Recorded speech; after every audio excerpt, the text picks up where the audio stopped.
Hello, so my hair's a mess and I'm meant to be packing to go on holiday tomorrow morning. So I thought it'd be a really good time to procrastinate by doing a tag. I'm gonna do the mid-year book Freakout tag. And also I've renamed the channel to make it more obvious that it's about reading. Yeah, so the first question is the best book of 2025. And for me, there's been a few 5-star reads, but one that I actually read that was on my shelf, that was under my TBR, and I read it and I loved it enough to give it 5 stars, is Sarah Land by Sam Cohen. It is a collection of short stories about people called Sarah. Like, all of the main characters are called Sarah. Some of them feel like they might be the same Sarah, but some of them are definitely feeling like different Sarahs. There's a cast of Sarahs, that's what they describe it as on the back. And yeah, I just really enjoyed it. There was just like a lot of different people, a lot of different characters. It was very queer, and the cover is so cool. I bought this from Juno Books in Sheffield like 2 years ago. It was sat on my shelf waiting for me to read it. I had high hopes. They have this cute thing at Juno Books, which is a queer bookshop, where they emboss the page with their logo, so you know you've got it from there. It's just really nice to read a book that I've been really excited about and been, you know, looking forward to reading, and then realise I liked it enough to keep it, because I don't tend to keep books. So that's why I try not to buy books, because I tend to only want to read something once, and if I really want something, I will purchase it after I've read it and I know I want to keep it. So yeah, this is going to get shelved back on my shelf. The best sequel of 2025. So I had surgery in December and I was recovering, and so in January, the whole time I decided, what am I going to do while I'm just like laid in bed and it's winter? So I decided to listen to the audiobooks of Lord of the Rings. I actually got really into it, really enjoyed it. It was just such a great experience to be able to listen to that. I don't think I would have ever done it otherwise. And in January, I finished the 3rd book. So I'm going to say the best sequel was the 3rd book, which is, I can't remember what it's called. Is it called Return of the King? I probably should have checked. And the best part with the audiobooks I listened to, which were on the app for the public libraries, was that, yeah, they were read by Andy Serkis, who plays Gollum in the films, and he was brilliant. He did all of the voices, he sang all of the stuff. It was just really enjoyable. It was a really great time. 2025 new release. So like I say, I don't really buy books. I will prefer to borrow them. I will usually happily wait for something to be available at the library. On the off chance, I will pre-order like an ebook if it's something I'm keen to like support the author by doing a pre-order. Mind you, I pre-ordered one on Amazon, which I don't like to do, but anyway, so the one I'm going to use for the answer to this question is, I did buy the new Alison Bechdel graphic novel, because I just I tell you what happened, I had a really bad day at work and I was fed up, so I just bought it. But it's really fun. It's the usual kind of thing. I love that it's all colourful. It's kind of a bit like a follow-on from Dykes to Watch Out For, because it's like a fictionalised version of Alison, which is not quite real, but it's probably quite similar to who she is in real life. And yeah, it was really great. It was just fun. It was just about being conflicted, being sucked in by capitalism, trying not to. Yeah, I really enjoyed it. And it was cool to get it, you know, I got a signed copy. It's a little sticker that's been signed. Alison didn't touch this book, but you know, you get what you can. Yeah, it's just a fun time. So I don't know, like, yeah, I did enjoy it. So the biggest disappointment, I don't know, I'm gonna have to come back to this one. Oh no, actually, I'll tell you what this was. It was called, it was a book group book, and so many people in the book group really loved it, and I had to not finish it. I just could not get through it. And it was The Impusium by Olga Tokarczuk. I think that's how you say that.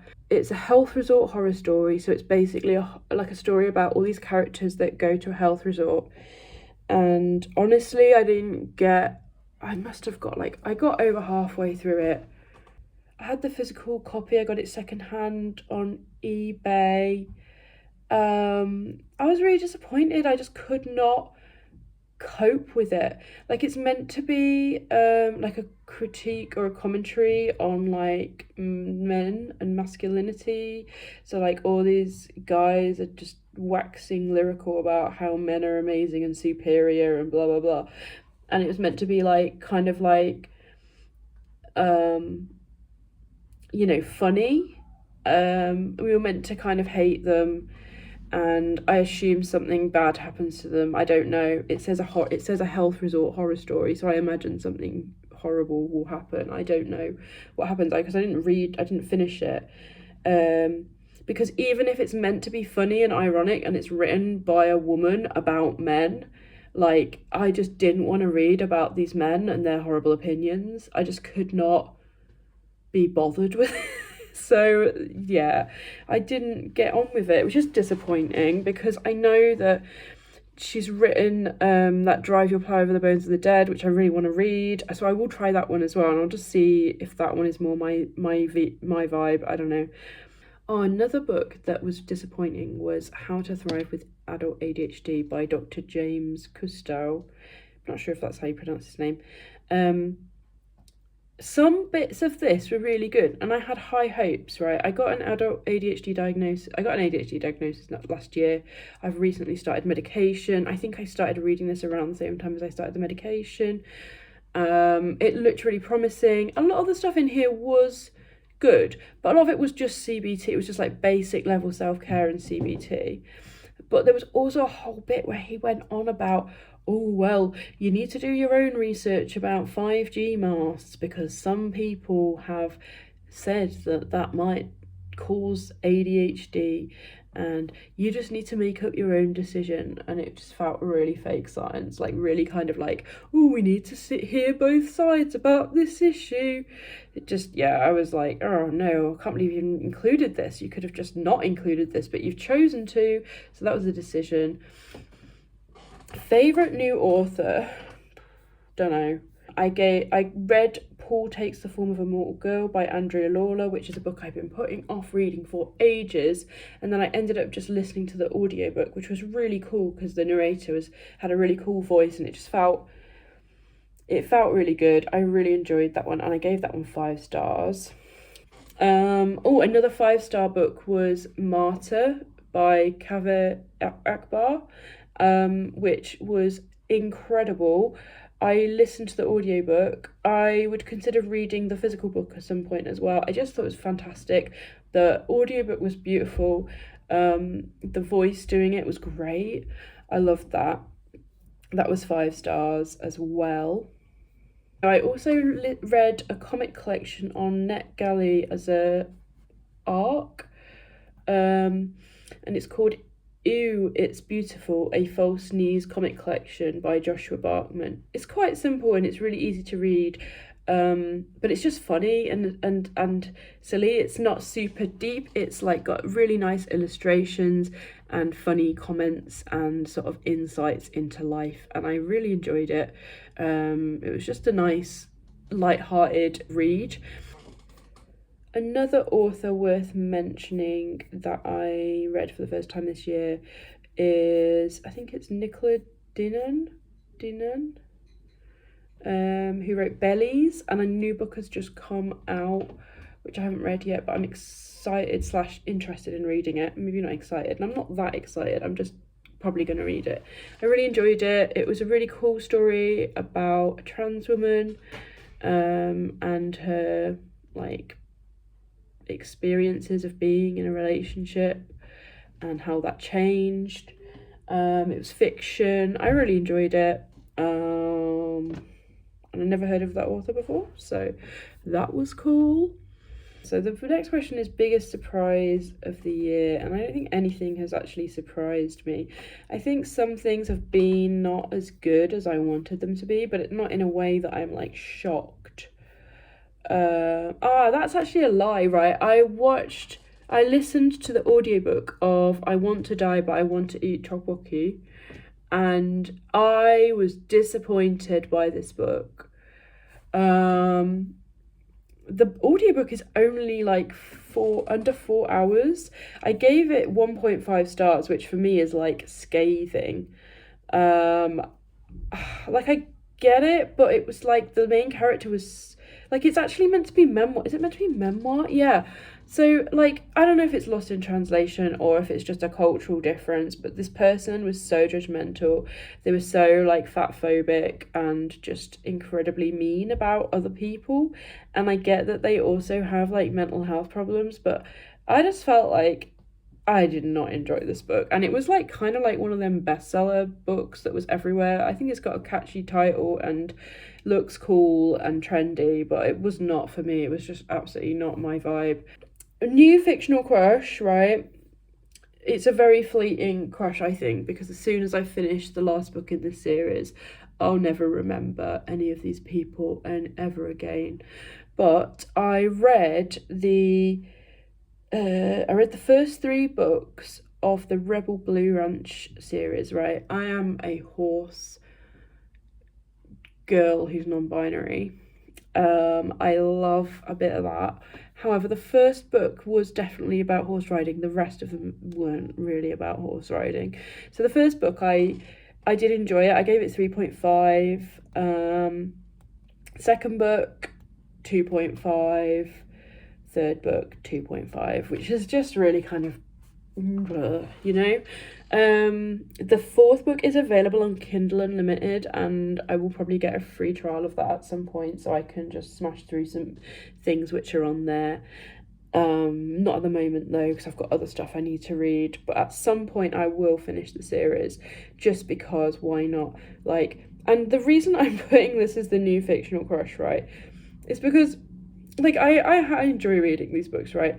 They are kind of just like trashy and fun and silly and easy to read, but like all of the men, right, each of them have a like a, I don't know, like a love interest. Like it's a girl with a male love interest. It's all very heterosexual. Each of these male love interests, like no matter how like different their character and their personality is trying to be, right, when they're having sex, because these are spicy books, when they're having sex, they talk to the girls with the same words and the same language and the same things, and the sex scenes are all the same. So it's literally like having sex with the same man. It was literally like the same. It just felt I mean, it's just lazy, isn't it? They need to be different in bed, right? There's 4 books about 4 men. They need to be different at sex, right? You can't just write them all the same, but apparently you can. So yeah, it's not like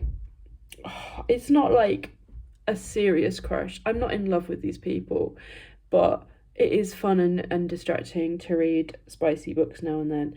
And so, you know, that was a series I smashed through like 3 volumes of earlier this year, and will definitely finish probably this year, just so that I can like move on from it. A book that made me happy. Oh yeah, so a book that made me happy was this book, which is an incredible Garfield collection of full colour comics, and the colours are amazing. I am a Garfield adult. I love Garfield. Like, he's my main guy. I collect Garfield things. So if I'm in a charity shop, I will always be on the lookout for Garfield things, and it is getting harder and harder to find them. But I found this in a charity shop, and I think it was like £2. Can't remember, but I think it was £2, and I was like, fuck, it's amazing. But I just love the cover as well. It's so cool. And I read it in like one sitting, and I had such a great time. I love Garfield so much. It made me so happy. I was absolutely pumped when I saw this, buzzing. And a good price. So yeah, that was the book that's made me happy.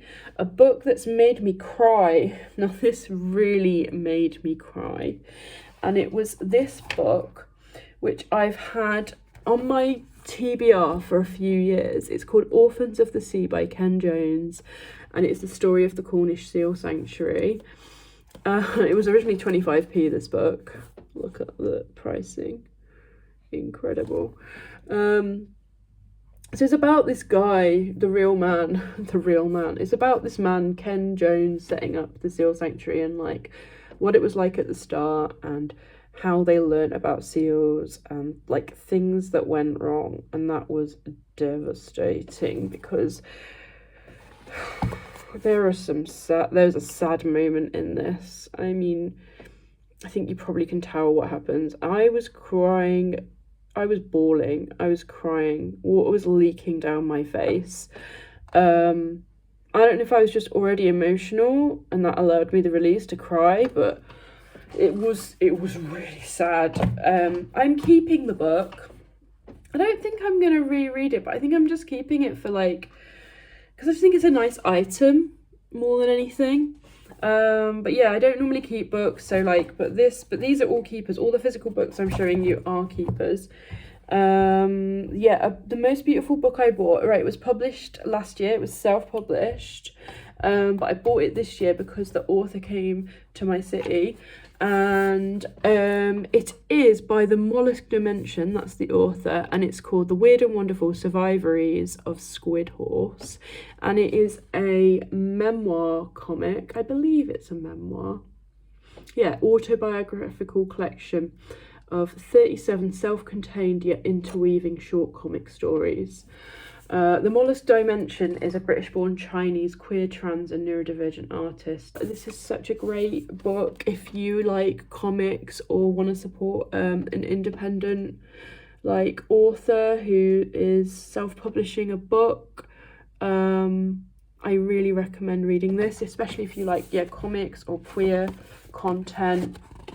All of the images are really cool, like really interesting colours and layouts, and I just think it's really cool. And they're so lovely as well, and they make music. So under the Mollusk Dimension, I think, is also their musical name. Honestly, check them out. So lovely, such a lovely book, and just a wonderful, joyful book which I bought this year. So pleased I got it. The rest I need to talk about is TBR. There's just a lot. There's a lot of books. There's a lot of books. I've managed to read through a lot of my physical TBR. No, I say a lot. It's not a lot. Some of my physical TBR so far this year. There is a lot more. I already did 2 videos about Herkiad, or preparing for Herkiad. And in that time, let me see how many books I've read off of my physical TBR. None. No, please don't tell me it's none. Yeah, none. I haven't finished any of them. I've started them, but I haven't finished them. So I'm not doing very well at all.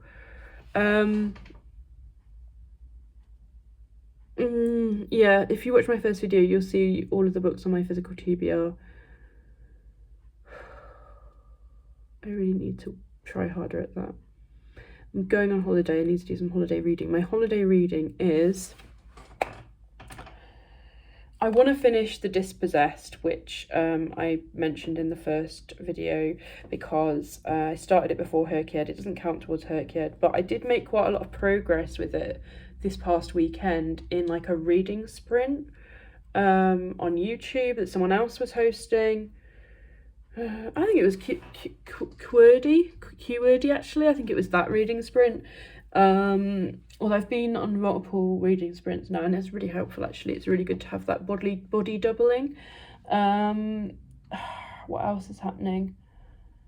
I would really like.